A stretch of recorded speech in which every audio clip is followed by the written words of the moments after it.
రంగారెడ్డి, దయచేసి నువ్వు దీంట్లో తలదూర్చుకో. నీకేం కావాలో తీసుకో. నువ్వులే. కావాలంటే జెడ్పీ చైర్మన్ కుర్చీ తీసుకో.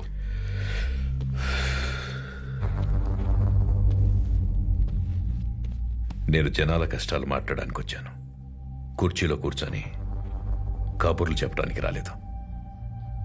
మొత్తం 140 షాపులు ఇక్కడ ఖాళీ చేస్తే ఎక్కడికి వెళ్తారు? ఊరి చివర కాంప్లెక్స్ కట్టిస్తాం.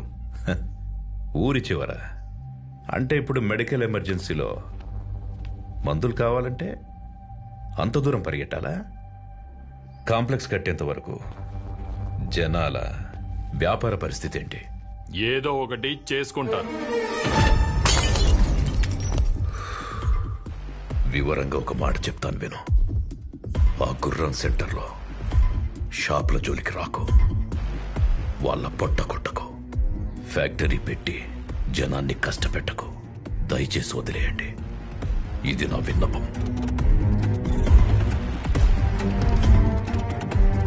రంగారెడ్డి, నీకు కుర్చీ విలువ తెలియదు.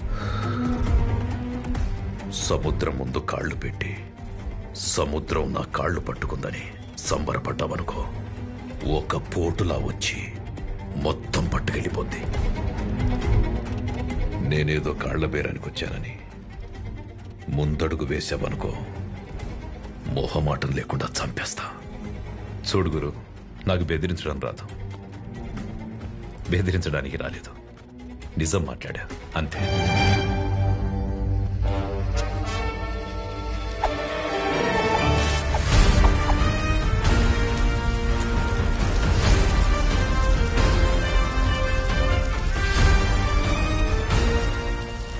జనాలు కోర్టుకు వెళ్తారంట అన్నా. జనాలందరూ కోర్టుకు వెళ్తారంట. ఫ్యాక్టరీ ప్లాన్ లేదని జనాలకు చెప్పే అన్నా.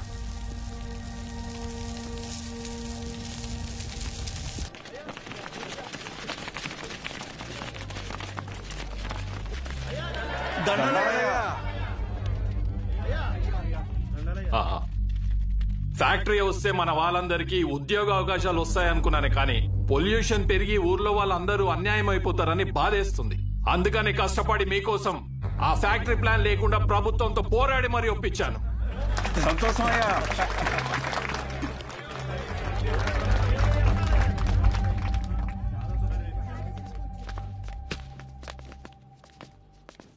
25 కోట్లు కమిషన్ ఇస్తానన్నాడ్రా. 4 ఎలక్షన్లకి సరిపడే డబ్బు.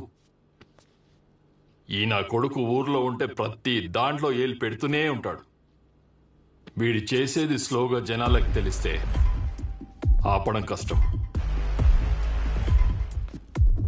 ఏదో ఒకటి చేసి వీడిని ఆపాలి. సరే అన్న. వాణ్ణి ఏదో ఒకటి చేశాక అప్పుడు తిప్పు. అప్పటి వరకు మీస మీద చెయ్యేస్తే నరికేస్తా. ఈ ఆనందంలో అమ్మవారికి నైవేద్యం పెట్టుకుంటున్నాం. మీరు తప్పకుండా రావాలయ్యా. తప్పకుండా. సంతోషమయ్యా. నమస్తే. నమస్తే. Happy birthday to you. Happy birthday. మీ నాన్నగారు నీకేం గిఫ్ట్ తీసుకొచ్చారు చూడు. సైకిల్. అరే అరే, రేపు పొద్దున్న తొక్కుకుంటూ కానీ రా.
చెప్పు రంగా. మీరు వెళ్ళండి, నేను వస్తాను. సహజం తీసుకెళ్ళాం. ఏమైంది? వెళ్ళు. అలాగే సహజ, మన ఇంటికి వెళ్దాం.